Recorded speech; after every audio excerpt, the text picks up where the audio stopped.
তোমার হাসি না আসলে আমি পুকুরে লাফ দেব।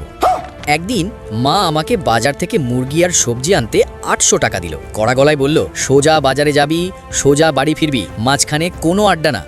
আমি খুব ভদ্র ছেলের মতো মাথা নেড়ে বেরোলাম, কিন্তু রাস্তায় বন্ধুদের সাথে দেখা হয়ে গেল। তারা বলল, চল না একটু গেম খেলি, তারপর আইসক্রিম। আমি ভাবলাম একটু করলে কি আর হবে। একটু একটু করতে করতে পুরো ৮০০ টাকাই উধাও। বাড়ি ফিরতেই মা জিজ্ঞেস করলেন, কোথায় বাজার? আমি কাঁপা গলায় বললাম, মা টাকা একটা জরুরি কাজে খরচ হয়ে গেছে। মা চোখ বড় বড় করে বললেন, কি জরুরি কাজ? আমি বললাম, মা আমি একটা লাকি কুপন কিনেছি, ওরা বলেছে ভাগ্য ভালো থাকলে আমরা একটা ফ্রিজ জিততে পারি। মা এতটাই রেগে গেলেন যে মনে হচ্ছিল আজই আমার ইতিহাস বদলে যাবে। ঠিক তখনই ডোরবেল বাজলো। আমি দৌড়ে দরজা খুললাম, দেখি একজন লোক বড় একটা বাক্স হাতে দাঁড়িয়ে। আমি আনন্দে চিৎকার করে বললাম, মা দেখো দেখো, আমরা সত্যি ফ্রিজ জিতে গেছি। কিন্তু বাক্সের ভেতরে কি আছে সেটা জানার আগে সেলিব্রিটিদের তো সবাই লাইক আর সাবস্ক্রাইব করে।